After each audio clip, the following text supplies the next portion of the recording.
ఈ నాటకంలో గురువుగారి భార్య పాత్ర. నా పేరు ఆనంది. ఈ నాటకంలో మా పేరు శిశుల పాత్ర.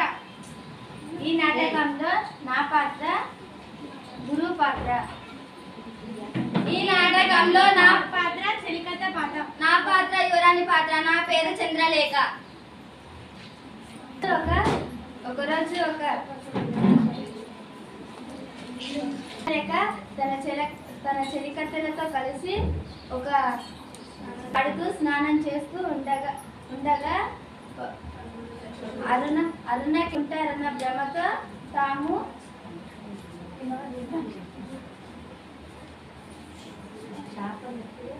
స్త్రీలు ఇక్కడ స్నానం స్త్రీలు ఇక్కడ జలకాటలు ఆడుతుండగా ఇలా రావడానికి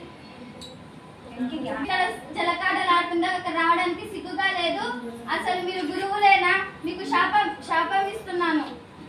బుద్ధిహీనులుగా ప్రజాశూన్యులా జీవించాలని మీకు శాపం పెడుతున్నాను.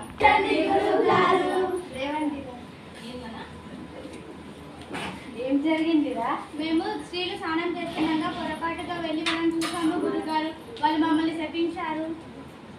పై బుద్ధి కాపురంలో వరమానందయ్య అని ఒక గురూజీ ఉన్నాడు. ఆయన దగ్గరికి వెళ్ళి మీరు విద్యలు నేర్చుకోండి, అప్పుడు మీ శాపం తగ్గిపోతుంది. అలాగే గురువుగారు. చేస్తున్నారు మా గురువు గారు మమ్మల్ని మీ దగ్గర విద్యలు నేర్చుకోమన్నారు. గురువు గారు మీ గురువుగారు మిమ్మల్ని ఇక్కడ పంపించారు. చెలికత్తలు జలకథలు ఆడుతున్నాము, అక్కడ ఇప్పుడు వెళ్దామని చెలికత్తలు శాపం పెట్టారు. అందుకే మీ దగ్గరికి పంపించారు గురువు గారు. అమాయకులా ఉండండి.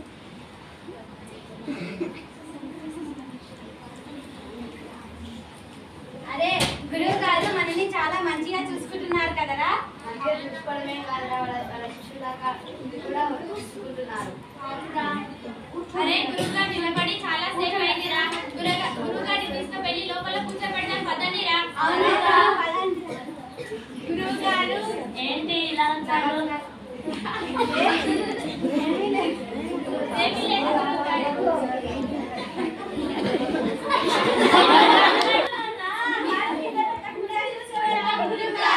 ఇప్పుడు మన ఎందుకు వెళ్తాం?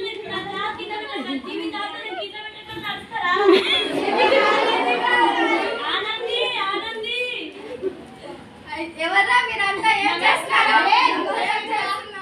నమస్కారం గురుపతి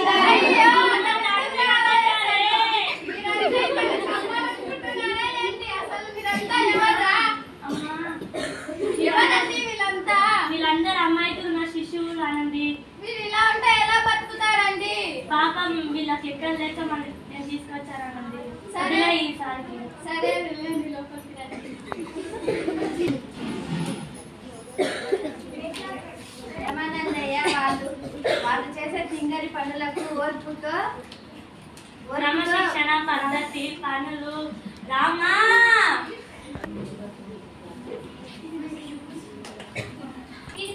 పెట్టెలో మురుగుతున్నాయిరా. ఏదైనా మంచిగా ఆలోచించండి రా. అరే గురువు గారికి ఒక గుర్రం ఇద్దామారా. వేరే ఊర్లలోకి వెళ్ళి పాఠాలు బోధించి వస్తారు కదా. గురువు గారికి కాళ్ళు నొప్పెడుతుంటాయి. మనం ఒక గుర్రాన్ని కొనిపెడదామారా?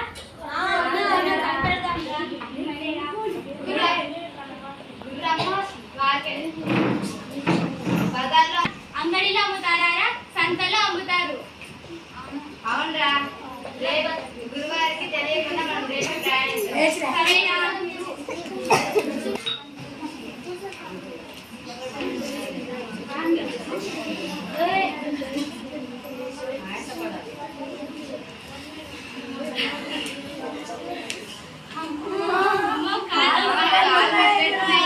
అరే ఇంకా మనము 4 దోసుల దూరం నడవాలిరా.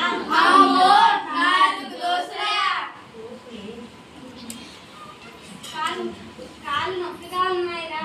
నా వల్ల నడవడం కుదరదు. నువ్వు తినడానికి తప్పించి ఏదికి పనికిరావు. పనికిరావురా. ఇక్కడ గుర్రాలు ఉన్నట్టున్నాయే. కాలుకు తగిలే దారం తీగ కాలు తగడం అంటే ఇదేనేమో రా.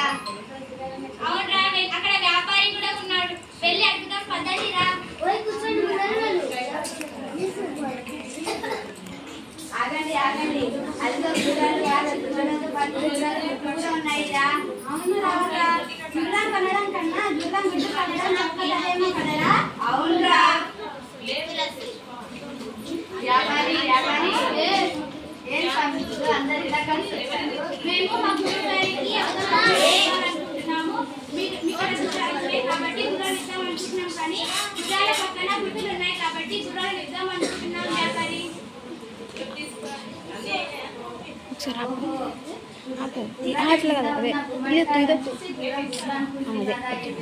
స్వామీజీలు గుర్రం కింద ఉన్న గుమ్మడికాయలను చూసి గుర్రం గుడ్లు అనుకుంటున్నారా?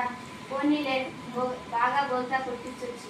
ఏంటి స్వామీజీ, ఏంటి వ్యాపారి, ఏం ఆలోచిస్తున్నావు? మమ్మల్ని ఎలా బోల్తా పట్టిద్దామని ఆలోచిస్తున్నావా? లేదు, మీ అంత పెద్దవారితో ఎలా మాట్లాడాలో తెలియక ఆలోచిస్తున్నాను. చూడండిరా, వ్యాపారి మనతో మాట్లాడడానికి కూడా కష్టపడుతున్నాడు. మనం గర్వపడాలి.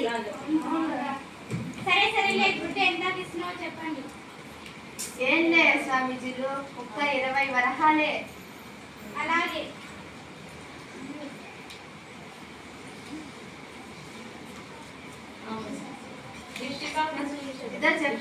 చూడండి స్వామీజీలు, ఇది మీరు తీసుకెళ్తుండగా దారిలో ఎక్కడైనా కింద పడిపోతే నాకు ఎటువంటి సంబంధం ఉండదు. అలాగే పదండిరా, వెళ్దాం.